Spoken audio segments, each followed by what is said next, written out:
빗속을 뚫고 쉼 없이 달려온 트럭 한 대가 이제야 숨을 고른다.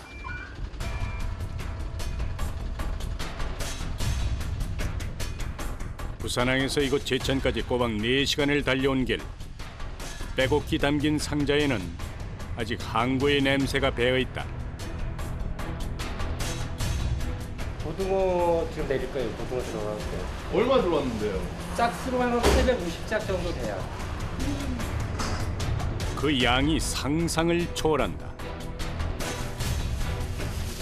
북대서양에서 잡아올린 노르웨이산 고등어는 추운 겨울을 이겨내기 위해 불포와 지방산을 많이 함유하고 있다.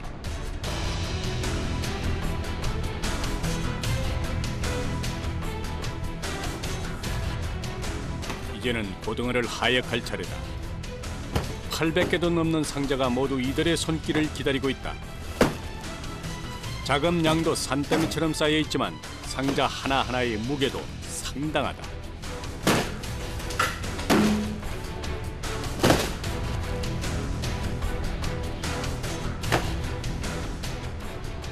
이거는 한 15kg 정도 되고 이쪽에 있는 이 물건은 20kg가 넘어요. 21kg. 그게 이제 힘이 벅차죠, 우리 같은 경우. 급속 냉동된 상태의 고등어는 고등어라기보다는 돌덩이에 가깝다. 발등에 떨어지면 부상을 입을 수 있어서 안전화는 필수다. 뒷모습도 녹초가 돼버렸다. 이번엔 두툼한 겨울 잠바에 귀마개까지 동원한다.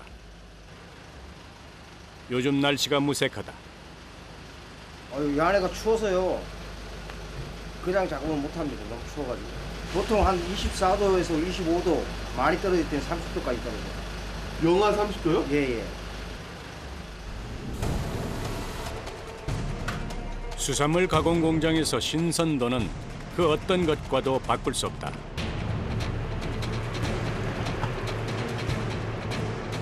들어서자마자 서늘한 냉기가 온몸을 감싸는 곳.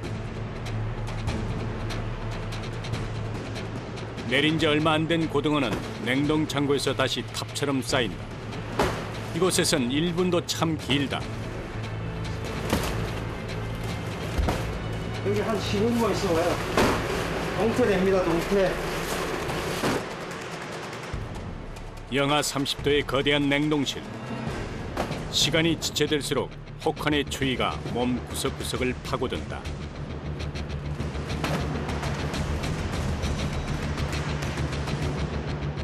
이곳에선 고등어, 사람 할 것 없이 주변에 있는 모든 게 얼어버린다. 중간에 순간적으로 너무 추워서 얼어버리는 거예요. 그렇게 양이 큰 거예요?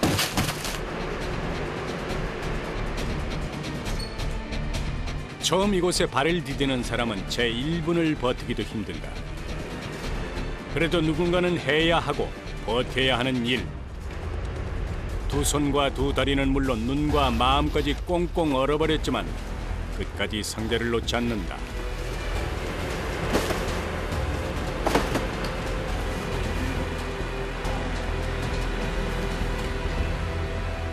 이때의 해방감은 겪어본 사람만 알 수 있다. 이렇게 안에 있다 나오시면 어떠세요? 아직은 막 얼얼해요.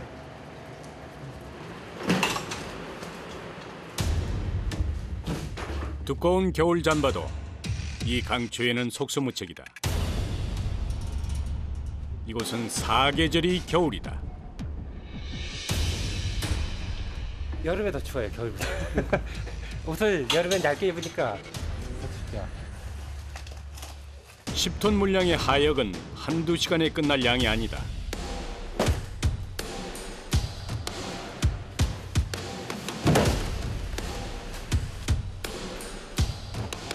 서서히 짐칸의 바닥이 드러날수록 남은 힘도 바닥이 난다.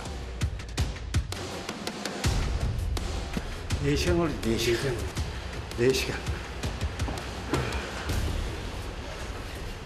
이거 한번 하고 나면 어떠세요?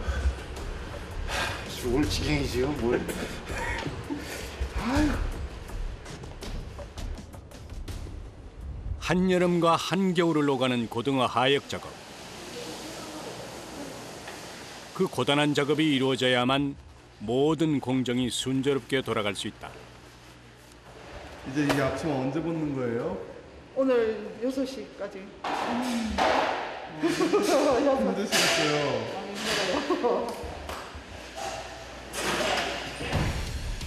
가공 공장의 문이 열리는 오전 9시.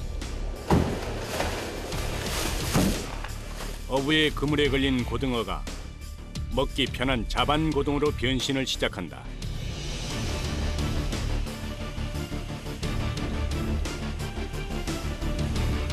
자반 고등어를 만들려면 먼저 해동이 중요하다.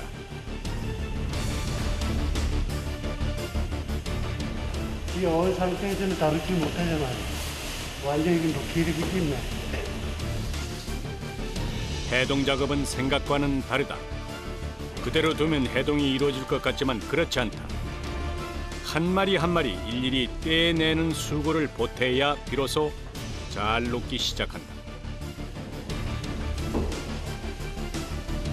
우리가 항상 당근에서 이 작업을 하면요. 이게 많이 쉬죠. 하고 싶어서. 하루 작업량 약 1톤. 수백 마리의 고등어는 수백 개의 차가운 얼음과도 같다. 동상에 걸린 것처럼 손의 감각마저 무뎌질 즈음 한 통의 고등어 해동이 완료됐다.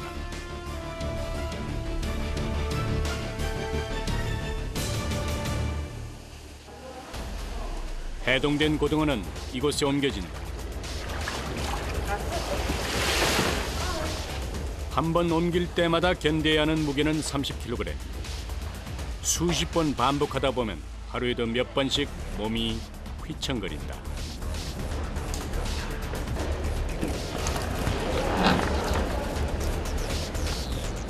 냉동 상태에서 깨어난 고등어는 이제야 반질반질 윤이 난다. 저렴한 가격에 영양은 풍부한 등푸른 생선. 잘 구운 간고등어 하나면 다른 반찬이 필요 없다. 고등어 얼마나 손질해야 하는 거예요? 네, 하루에 900kg 합니다. 탈복을 해가지고 씻어가지고 염을 해요. 기계로는 못해요? 여기서는 손으로 작업하고 있어요. 고등어 손질 작업은 여성 작업자들의 몫이다. 섬세하면서도 빠른 손놀림이 필요한 일. 보지 않고도 뼈와 살의 이음새를 정확히 반으로 가른 다음 순식간에 내장을 제거한다. 그 다음 굽기 편하게 편편한 모양을 만들어준다.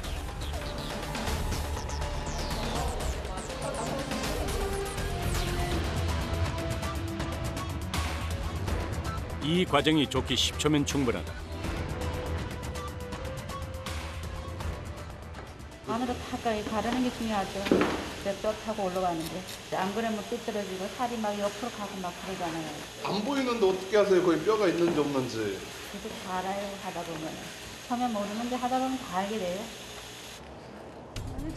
숙련은 하루아침에 되지 않는다. 켜켜이 쌓인 시간 속에서 만들어지는 것이다. 자칫 칼을 잘못 쓰면 해가 돼 돌아올 수도 있다.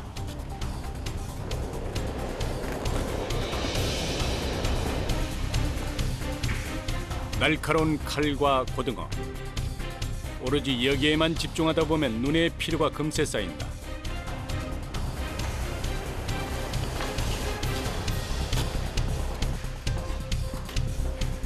고등어 손질은 벌써 1시간째 계속되고 있다. 말소리 하나 들리지 않는 작업장엔 고등어의 비릿한 냄새만 가득하다.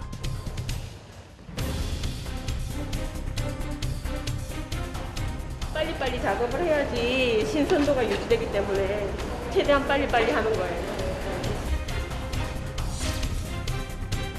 선도에 가장 민감한 수산물 공장은 이렇게 늘 분주하다.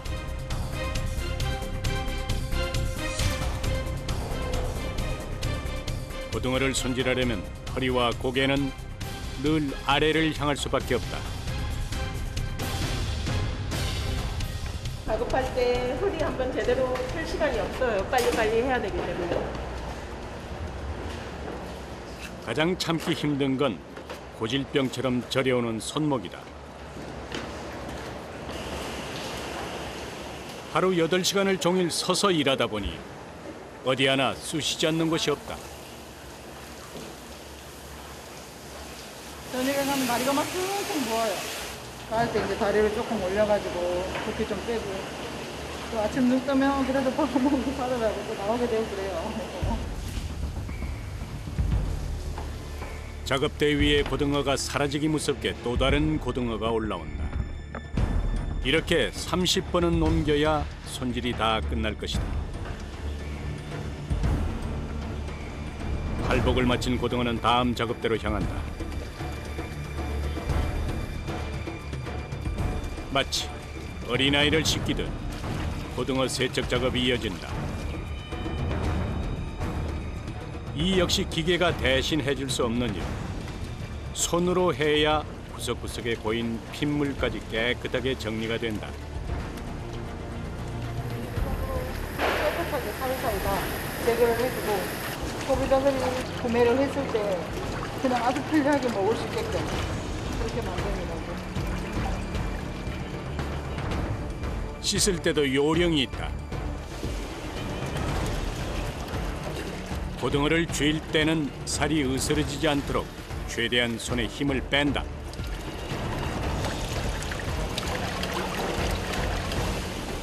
공장의 풍경도 가정에서 어머니가 하는 것과 크게 다르지 않다. 세척은 2번에 걸쳐서 진행된다.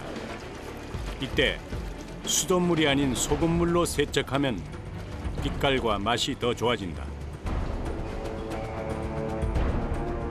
한켠에서는 발빠르게 다음 공정이 준비되고 있다.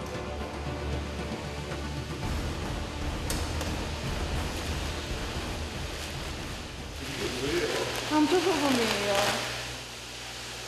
간고등어의 핵심은 염장을 하는 비법에 있다. 간고등어 염을 할 때 보통은 천일염을 사용하지만 이곳은 함초자염을 사용한다.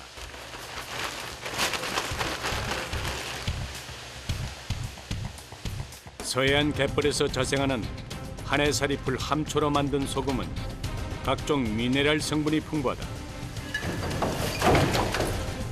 여기에 황기와 여러 약초를 8시간 정도 달인 약초물을 넣는다. 일반 고등어 같은 경우는 비린내가 많이 나요. 함초소금에다가 함초 액기스를 넣어서 이렇게 하니까 부드럽고 비린내가 없고. 이제 간고등어는 예전처럼 짜지 않다. 저염식을 선호하면서 이제는 염장법도 달라지고 있다. 건강과 맛 2가지가 다 중요해졌다.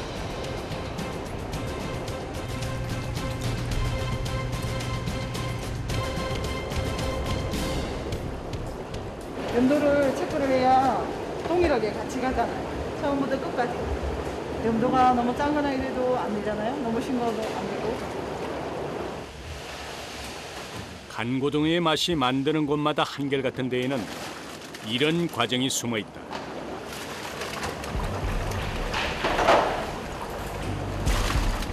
고등어의 간이 다 배일 때까지 염수는 계속해서 거품을 만들어낸다.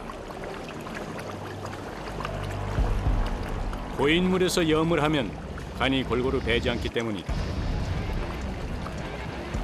이렇게 얼마나 해야 돼요? 40분 합니다. 40분. 40분이요? 네. 그러나 그 40분 동안 작업자는 쉴 수 없다. 좋은 재료로 만든 염수도 손으로 꾹꾹 누르며 일일이 살펴야 제 역할을 할 수 있다.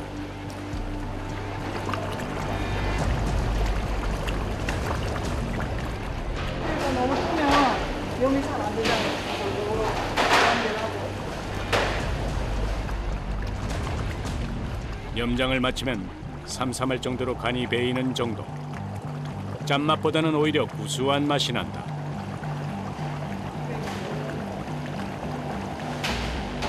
(40분) 후 염도처럼 염장 시간도 정확하게 지켜진다. 고등어를 건질 때도 손 외에 다른 기구는 일체 사용되지 않는다. 염장을 마치고 돌아온 고등어는 그 어느 때보다도 맛있는 윤기가 돈다. 잡아야 돼요. 그래야지 고기가 안 망가지고. 염장을 마친 수십 수백 마리의 고등어를 옮기는 것도 모두 이들의 목. 생선살이 워낙 민감한 데다 부서지기 때문에 어머니 손만한 것이 없다.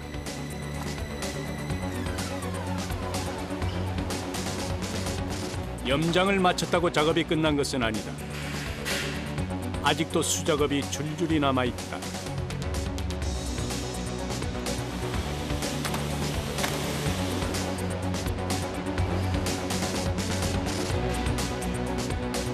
포장을 할 때 똑같은 모양이 나와야 되니까 펴고 있는 거예요.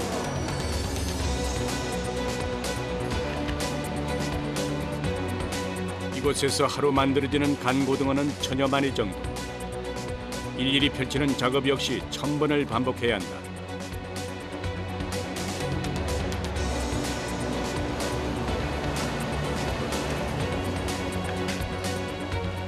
다음 공정은 숙성.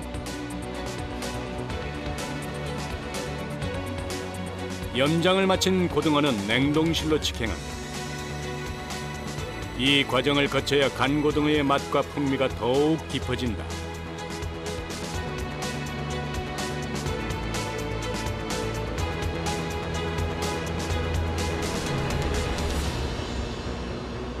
오늘 오전에 작업을 하면은 내일 오전까지 있어요. 네네. 때론 기다림도 맛의 비결이다. 오후 3시. 이들은 여전히 작업대를 지키고 있다. 그런데 이번엔 고등어 꼬리와 양쪽 지느러미까지 남기지 않고 손질한다. 왜 잘라내고 있는 거예요? 고등어 순살 쓰려고 그래요. 뼈를 다 발라내서 먹기 간편하게 만들어요.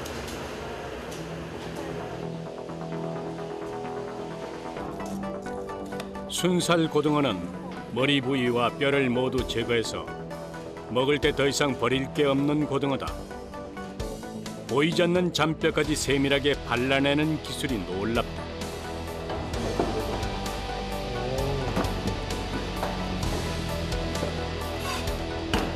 뼈 없다고 생각하고 먹었는데 맛이 찔리면 어떡해요. 이거 하나하나 신경 써서 다 발라내야지. 순살 고등어는 비린내가 많이 나는 내장 속 흙막까지 제거해서 마지막 한 점까지도 깔끔하게 먹을 수 있다.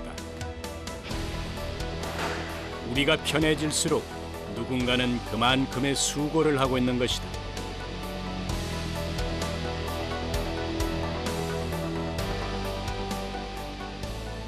좀 바쁘니까 다 막걸리 하잖아요. 이렇게 간편하게 만들어서 팔면 그냥 튀겨 먹기만 하면 돼.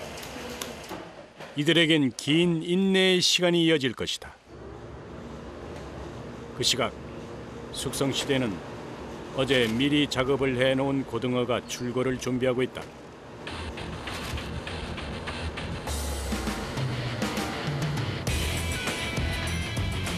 포장을 위해서 일일이 떼내는 것도 사람 손을 타는 고등어.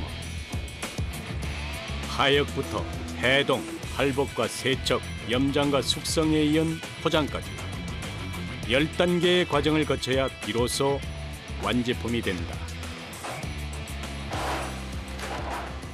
집에서 식구들도 구워주면 맛있게 먹고 그럴 때 보면 저희 일하는 보람도 많이 느끼고 그래요.